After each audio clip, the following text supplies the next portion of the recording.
presentation, of course. It was detailed, eye-opener, and I think members have benefited a lot. And I, for one, I think I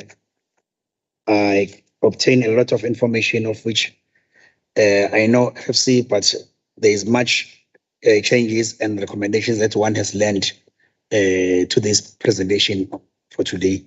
Members, I'll allow you therefore to have your inputs or comments, questions, so that we conclude our meeting for today. Thank you. I'll see by the show of hands.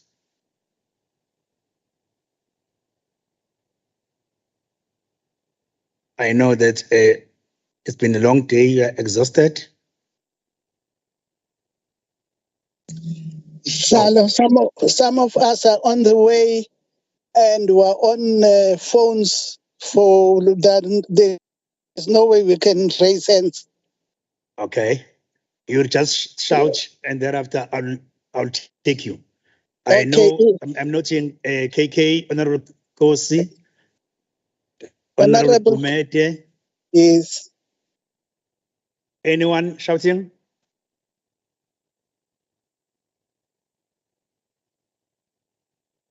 Okay, let me take Honorable Kosi and thereafter Honorable Kumete will follow. Thank you very much, Honorable Chairperson, for giving us this opportunity to engage the trusted friends from the FFC. We really thank them for this presentation, but there are only two questions that worry me a lot. One of them they made mention of. I just want to find out, as a strong research institution, the FFC, I want to find out what should the country do at the short term in order to address the subdued economy. I was quite happy about the term the lady used, the subdued economy. Our economy has been subdued for a very long time, but it is not growing. That's why we are increasing the debt and everything. But I just want to find out, don't we have other mechanisms that we could use in order to release this subdued economy so that it creates jobs and unemployment? That's the first question. Then there's a question that I'm interested in from this FFC. I am just noticing year in and year out that the national government, the national treasury specifically, or government at a national level, when allocating resources to provinces and local government, and they like now to convert the ordinary grants to indirect grants. I want to find out from the FFC as to whether they are concerned in the past 5 years that indirect grants were not performing well because the national departments or government is too far to monitor the performance of the grants. Why I'm raising this is because I'm quite frustrated, because last week, when we engaged the National Treasury, we discovered that out of 82 million rand that was allocated for ECD to this Department of Social Development, and that monitoring was done by the national DSD, and the grant badly performed. Thus, as KwaZulu-Natal, out of that 82, we got a mere 38 million rand. Is it the finding of FFC in the past that indicated that indirect grants indeed perform badly? I'm interested on that one. Thank you, Chair. Thanks, Honorable Ngosi. Honorable Kumede. Thank you, Chair, and thank you for the presentation. I'm covered Honorable Nkosi's first question in economics. I won't report to that one. But I would like to ask from our friends here, do they research also outside the relationship between our country and outside and monetary institutions? Because there is a belief that there are those agreements that are written in very fine lines that end up subduing our growth in South Africa. The last one is simple. Are they going to send us the presentation in our emails? Thank you, Hlal. Thanks, Honorable Kumete. I don't see any hands for now. Mr. Eckstein, with the team, I think you can respond, but I've got also one question. Noting that we have highlighted some of the issues that are the cause of the negative impact of our economy, the issue of pandemic, load shedding, and other stuff. But may I check that we have just said there are youth structures that are assisting in terms of youth development. Do you see these youth structures that were built by government assisting in ensuring that there is a reduction of unemployment? That's my concern in your assessment or in your research. Thank you. Mr. Eckstein and the team, you can respond. Thank you very much, Honorable Chair.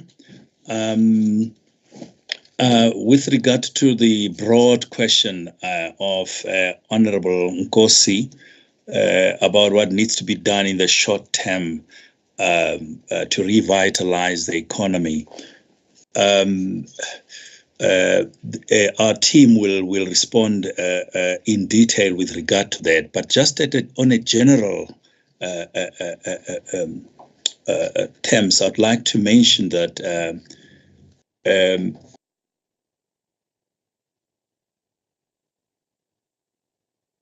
sorry, Commissioner, you went on mute. Apologies, Chair. If I may. Okay.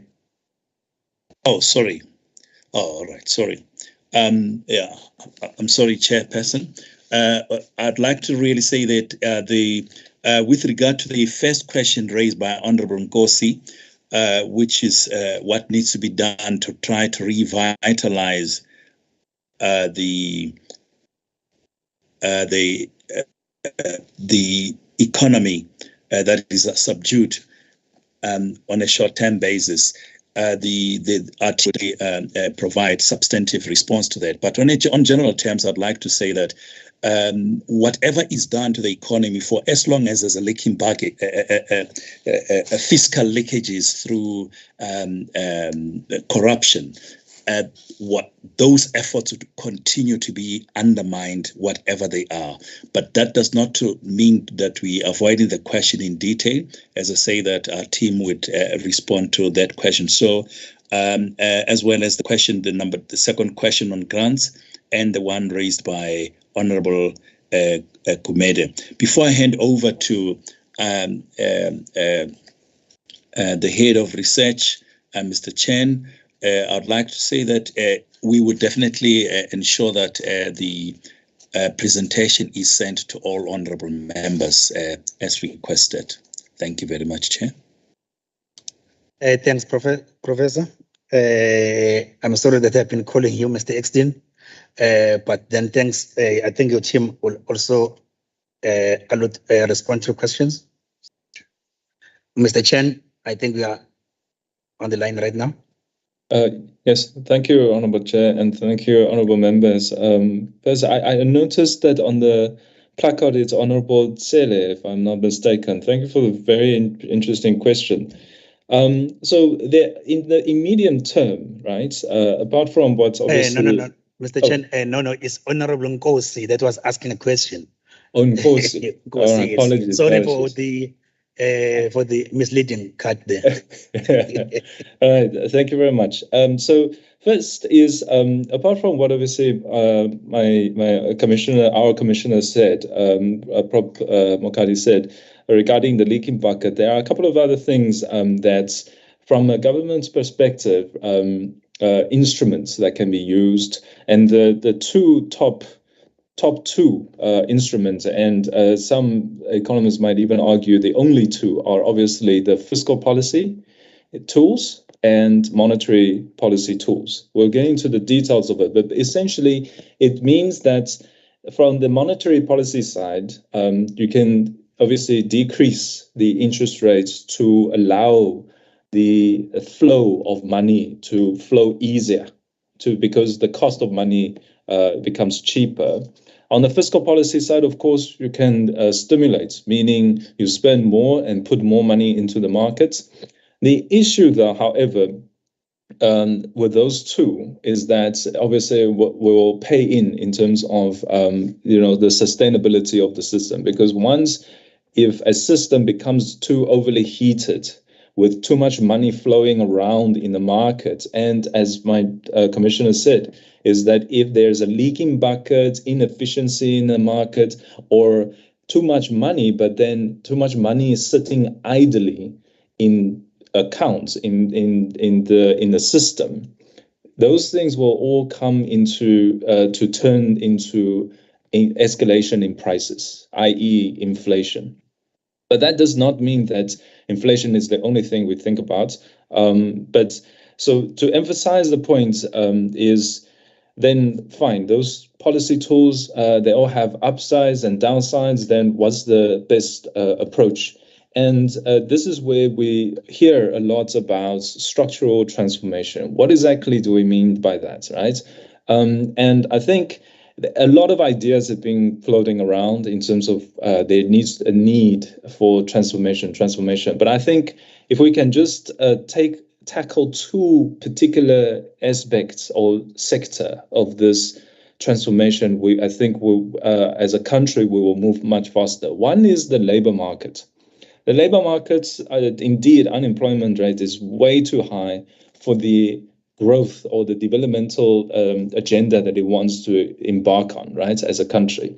And how we make it perhaps a better use of that, or make it more efficient, is to look at some of the rigidities and also some of the cost of hiring and firing, or the cost of transitioning this in this labor market can help in that sense. So lower the cost, and also make the interfaces of the market, i.e. an employer and employee, coming to the table much quicker, and rather than taking a very, very long time to say, I can give you a job, for instance. And then the other one is industries. Our industries, as much as, in fact, we actually have a very interesting and yet resource-focused industries, but I think in the past couple of decades, South Africa, we've also missed the opportunity to really focus on what is our the strengths, the niche market. And yes, we always say, well, we are a mining country, or we're strong in resource and mining minerals, but we forgot to check that once we mine these minerals and resources, do we sell them at the right, at a competitively advantageous price for our benefits to the world? And also that in terms of that trade terms, is it the case that we mine the minerals and then we sell it to the world, but then we have to buy it back again later at a higher cost? Then we are losing money in that transaction. So I think these, so one really, what we can do right now as a country, I think, is look at those two particular sectors, one in the labor markets and the other one looking at those industries, and focus on the value chain and the product value chain type of growth and the trade that needs to be realigned and or restructured, and make sure that we get actually the money that we deserve, that we earned actually, in throughout this whole process of economic development and growth. And then going into honourable member regarding the grants. Absolutely. We actually, in our submission, one of our chapters was lamenting about, with research evidence, that this re-centralization of transfers. And basically the long and short of it, and put it in simple terms, is that these indirect grants, the performances are terrible. And it wastes a lot of not only money, but also time on these indirect grants. Implementation is very slow to take off, and understandably so, as honourable member said correctly, is that they don't, at the national sphere, and coming into local and or provincial even level, they don't really quite understand the local context, the content and context of implementation. And so it is indeed badly. I wrote down there, and we have made, as FFC, made numerous submissions regarding that, cautioning and also advising against this sort of transferring direct grants into indirect grants, only to be embarrassingly reversed back to direct grants because of poor performance within in the indirect grants framework. And lastly, I think it was Honourable Gumede. We researched, indeed, we looked at this global and local interest rate parity, and we actually made submission to national parliaments and standing and select committees on this issue. The issue here is and I think I'll say or reiterate what we said there, is that we are disappointed in that our monetary policy seems to be following the international trajectory to hike interest rates to try and combat inflation. We think it's the wrong tool, because this inflation, right, this era of inflation increasing globally, is not because of demand pull. It's not about because people are buying and selling too quickly or there's too much money in the system. It's not a demand side problem. It's a supply side problem, right? And caused by the supply chain disruptions of the COVID and the disruption around the war in the Northern Hemisphere. And on particularly important resource, especially that of oil and gas, and which also impacts on logistics costs. And so it's the wrong tool to hike interest rates to fight this particular type of what we economists call cost push inflation. But the unfortunate fact is that when everyone else in the world are increasing their interest rates, and basically also increasing their return on their investments of their currency, if we don't catch up in terms of that parity to that the return on your investment, our currency would obviously depreciate, right? And so this is the catch-22, is that we think it's the wrong tool to apply, first of all, to hike interest rate. But at the same time, is if we don't, we will go into a collapse of our currency, which is quite dangerous for financial stability and sustainability. And one only has to look to countries like Turkey that went sort of the completely other way, and then only now to suffer both cost push and demand pull inflation to the excess of 70%, which is incredibly worrisome, right? Destabilizing an economy in that sense. So what that means that now, from South Africa's perspective, what one can do is two things to look at again. One is the trade terms. So one could go contrarian on these on the global, relative to the global trajectory, if our trade terms are strong. What that means is that so that we actually sell more than we buy, because that way we will build our foreign reserves. That way we can care less a little less about what it might do to whatever can happen to our currency. That's one. The other one is fiscal balances. So that this one is about debt. So if we have too much debt or foreign debt for that matter, and the two are exchangeable in a sense, then we can again, allow the currency to kind of take a bit of a hit on its value because we have these strong terms.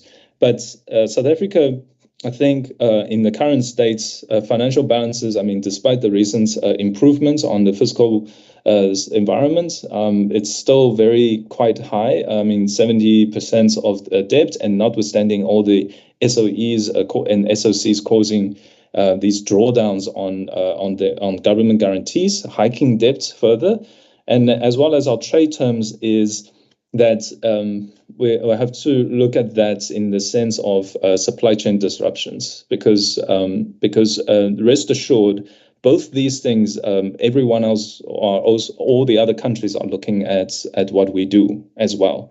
For instance, I mean, China obviously would take particular interest in what we do in terms of these particular balances, as it will affect their markets. Lastly, Honourable Chair, your points about youth on development. I think it's part and parcel of what earlier we mentioned about the structural reform that should take place. I think, yes, due to COVID and also post-COVID, not enough support have gone into this. And actually, it's not the only time. It's just it has been, I think, our particular weakness is that we haven't given enough opportunities to our youth, especially. Have not been enough attention about apprenticeship. There's not enough traineeship. There's not even enough internship, and to absorb them and to invest into them the future of South Africa. In that sense, we have been focusing a lot on skills and education, more like, but not enough, I think, to help them transition into employment and with opportunities. Honourable Chair, I think I hope that answers all, but more questions are definitely welcomed. No, thank you, Mr. Sen.